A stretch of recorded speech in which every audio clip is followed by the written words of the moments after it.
¿Sabías que Julio César tenía una soberbia colección de camafeos y que Enrique VIII creó su propia escuela taller para realizarlos? ¿Sabías que la concha casi suberosa es el material que más se ha utilizado para su realización y que llegó a Europa gracias al descubrimiento de América? Bueno, para los que no me conozcáis, soy María López Linares y hoy vengo a contaros la historia de esta increíble técnica. Os enseñaré imágenes de camafeos que han hecho historia e intentaré responder a todas las consultas que nos habéis hecho a través de Instagram. Bueno, lo primero de todo quería contaros de dónde viene la palabra camafeo. La palabra camafeo proviene del italiano cameo, que a su vez deriva del latín camaeus. Este término latino probablemente tiene sus raíces en el griego kama, que significa grabado o esculpido. Con esto, aquellas que me preguntasteis de dónde venía la palabra camafeo, creo que ya habéis salido de dudas. Bueno, el camafeo al final es un relieve obtenido al tallar una piedra preciosa. Los hay de ónix, ópalo, ágata, concha, rubí, esmeralda. Este trabajo detallado está realizado por lapidarios, que son especialistas en el arte de aislar las capas del material base, a partir de un dibujo que realizan previamente. Pero bueno, siempre digo que para mí un camafeo al final es muchísimo más que esta simple descripción, ¿no? Es sorprendente pensar cómo este procedimiento de trabajo ya lo utilizaban los antiguos griegos, que a su vez lo habían tomado de los persas durante las incursiones realizadas por sus ejércitos comandados por Alejandro Magno. Esta técnica posteriormente llegaría a los romanos. Los romanos utilizaron los camafeos para decoración y para joyería. Claro está que es muy raro encontrar ahora mismo una pieza, extremadamente raro encontrar una pieza de esta época que solamente aparecen en subastas muy especializadas. Pero sabemos que por entonces, por la época de los romanos, ya era muy frecuente que los nobles llevaran anillos de camafeo realizados, por ejemplo, en esmeralda y en rubí, de un tamaño no muy grande. Y también tenemos constancia de que los muchos emperadores romanos usaban estos camafeos como insignias para sus ropajes. ¿Os imagináis a Octavio Augusto con su toga imperial luciendo un camafeo de ágata? Increíble, ¿verdad? En Roma, el camafeo superó en importancia y en popularidad a la época helénica. Los ricos y los nobles romanos coleccionaban camafeos y llenaban sus vitrinas con ellos por el mero placer de contemplarlos. Algunos ofrecían los camafeos en los templos como ofrenda a los dioses. Sabemos que el mismo César coleccionó 6 vitrinas con gemas y camafeos para el templo de Venus. Bueno, a lo largo de toda esta charla, todo este trocito, habéis estado viendo imágenes de algunos de los camafeos más antiguos. Por ejemplo, os he traído una representación, dicen que se cree que es Augusto y Livia, aunque también he leído que podría ser Alejandro Magno. Lo que sí sabemos de esta pieza, que es del siglo III a.C., es que Rubens, el propio Rubens, la tuvo entre sus manos y que está realizada en ónix. Luego también quería enseñaros este espectáculo de pieza que es llamado el Gran Camafeo de Francia. Es una pieza de ónix con 5 capas sobre las que se trabajó, sobre las que el lapidario trabajó, que es una pieza que se realizó en el siglo I después de Cristo. Bueno, también me habíais preguntado si los camafeos daban buena suerte. Esta creencia de que los camafeos dan buena suerte proviene de la antigua Grecia, de esta época de la que estamos hablando, y de Roma. Se pensaba que llevarlos consigo nos protegía, ¿no? Y se utilizaban mucho como amuletos. Así es que esta leyenda viene de esta época. A finales del siglo II, esta época de los camafeos prácticamente desaparece, pasando muchísimos años hasta que esta técnica vuelve a relucir, que sería ya por el Renacimiento italiano, de la mano de uno de los grandes coleccionistas de la época, como era Lorenzo de Medici. Aquí os traigo esta maravilla de retrato de Simonetta Vespucci. Es una obra realizada en alrededor de 1480 por Sandro Botticelli, y en ella, en este retrato maravilloso, en esta belleza de mujer, podéis ver cómo lleva un precioso camafeo colgado en el escote. Bueno, la influencia de esta moda de la época de Lorenzo de Medici pues llegó hasta la corte francesa, donde Francisco I lució en numerosísimas ocasiones piezas de este tipo. Y por supuesto llegó a la Inglaterra de Enrique VIII. Enrique VIII, en su pasión por este tipo de joyas, creó su propia escuela-taller para enseñar el oficio a los artesanos ingleses. Durante este periodo fue frecuente que se buscaran piezas antiguas de la época romana y se transformaran para convertirlas en joyas un poco más a la moda de ese momento. Tenéis que pensar que las joyas romanas eran piezas que estaban montadas sobre una base de oro, normalmente una base de oro muy sencilla. Entonces lo que se hizo en esta época, en la época de Enrique VIII, en este renacimiento italiano, lo que se hizo fue desmontar esas piezas tan sencillas y montarlas en bases de oro muchísimo más trabajadas, con piedras preciosas. Bueno, se utilizaban para decorar, por ejemplo, capas y sombreros, y en aquella época la moda era mucho más ostentosa y entonces se redecoraron, se reutilizaron para ponerlos un poco más a la moda del momento. Pero fue a raíz del descubrimiento de América cuando entraron en Europa una gran cantidad de materiales mucho más exóticos para la realización de dichas piezas. Hasta ese momento, pues había muchas piezas que no se habían podido utilizar. Entraron estos grandes caparazones que estáis viendo ahora mismo en imágenes que son trabajos espectaculares, y sobre todo, bueno, también entró el jade, entró el ámbar, entraron los colmillos, pero sobre todo, y el descubrimiento más importante que cambiaría por completo la historia del camafeo, fue el descubrimiento de la concha cassis tuberosa. Estas conchas eran muy adecuadas para este tipo de trabajo porque se componían de capas de distintas tonalidades. Entonces, esto lo que permitía es que al dar el relieve a las piezas, creaban una profundidad y una transparencia que hasta ese momento era completamente desconocida. Esta técnica se desarrolló en Italia.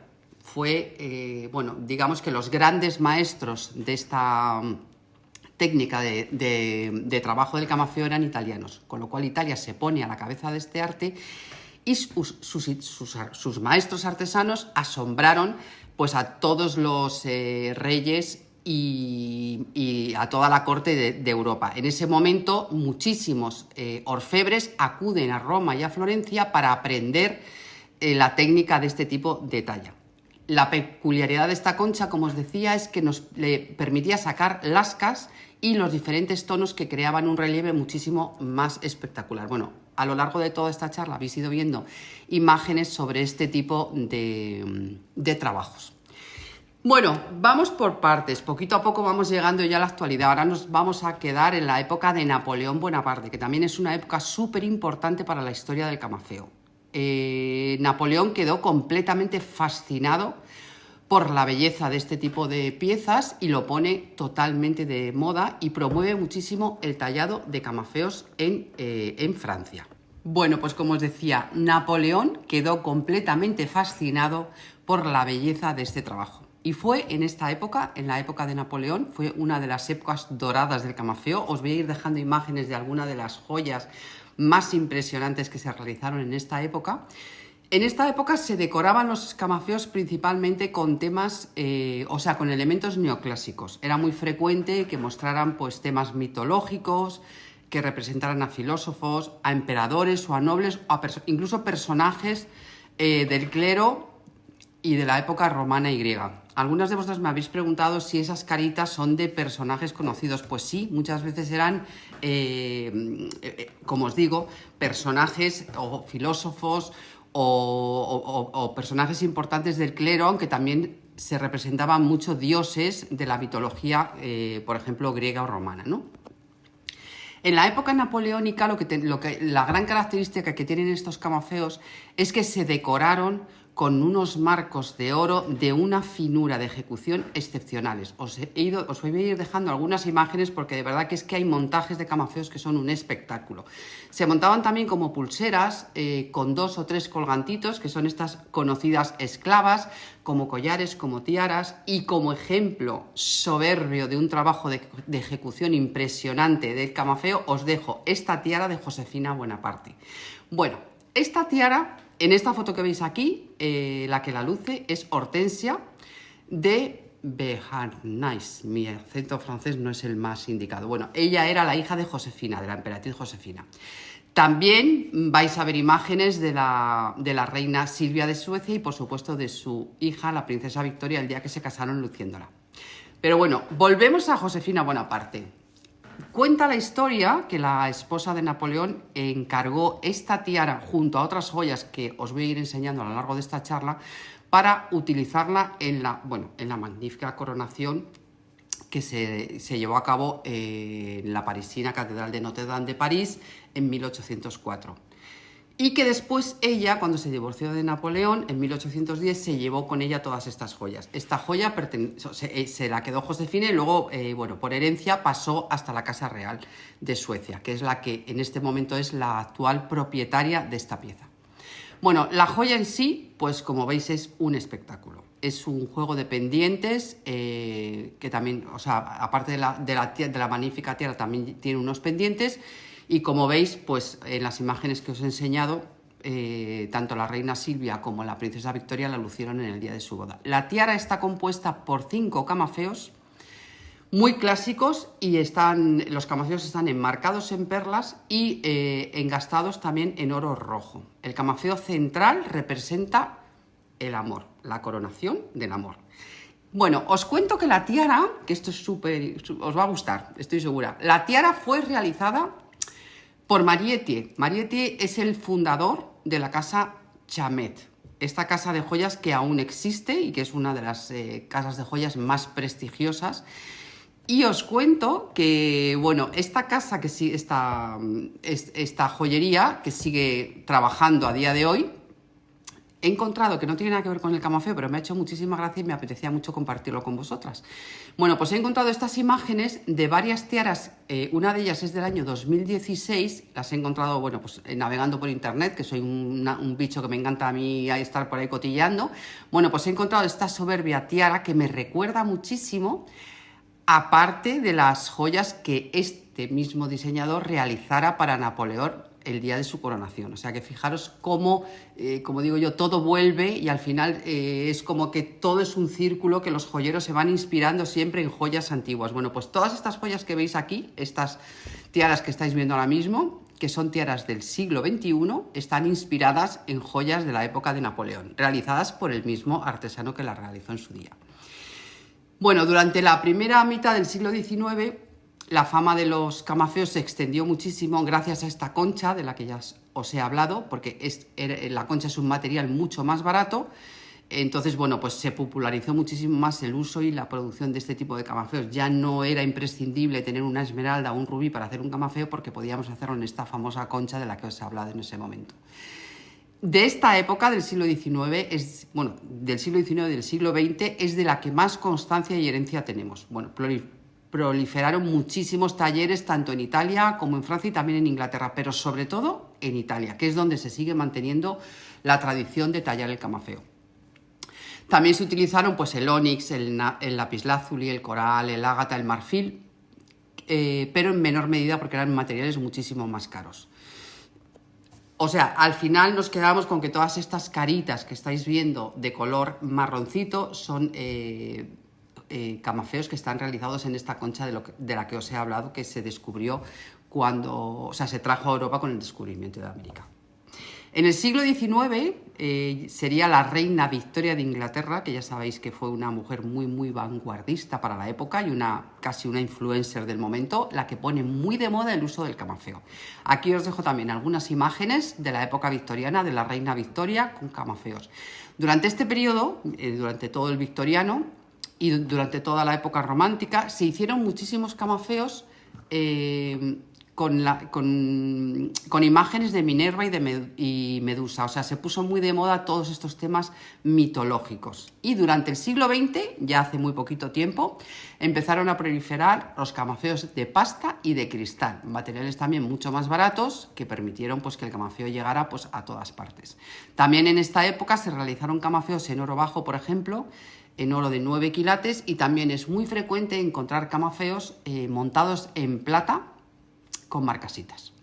Bueno, ya llegamos a la actualidad, estamos ya ahora mismo en el siglo XXI. Ahora mismo pues encontramos camafeos de pasta, de ágata, de cristal, por supuesto de la clásica concha de la que hemos hablado, montados sobre todo en plata y en latón, con marcasitas como os decía y también con cristal de Swarovski. Y en algunas tiendas especializadas se encuentran camafeos realizados con la famosa concha Cassis tuberosa. Los maestros y los grandes profesionales que siguen trabajando esta concha maravillosamente bien, pues por supuesto que son los italianos. Ahora mismo pues encontráis los camafeos pues como los hemos encontrado a lo largo de toda la historia. Como os he contado desde el principio, ya sabemos que los griegos y los romanos los utilizaban como anillos y broches, que esto me lo habéis preguntado también, y ahora mismo pues ya sabéis que los utilizamos pues en pendientes, en anillos, en broches. También me habéis preguntado si las caritas se miran o no se miran. Bueno, pues esto depende un poco también del artesano que las realice. Hay veces que el artesano decide hacerlas diferentes. Por ejemplo, tenemos muchos pendientes que el camafeo es distinto, la carita no tiene nada que ver una con la otra, pero los propios artesanos deciden que van a emparejar esas dos caras. Hay veces que las caritas son iguales y las dos miran en la misma dirección. Esto es una decisión que toma un poco el artista que realiza la pieza. Bueno, yo siempre digo que los camafeos o entusiasman o no gustan nada. No hay un término medio y yo soy de esas locas a las que les chiflan los camafeos. Me habéis preguntado muchísimas dudas durante todos estos días en Instagram y yo creo que con esta pequeña charla, que yo creo que tampoco es tan pequeña, que es un poquito larga, pues creo que con ello ha quedado casi todo resuelto. Pero si alguna tiene alguna duda o algo no le ha quedado resuelto con esta charla, no tiene más que escribirnos para intentar ayudarla y resolvérsela.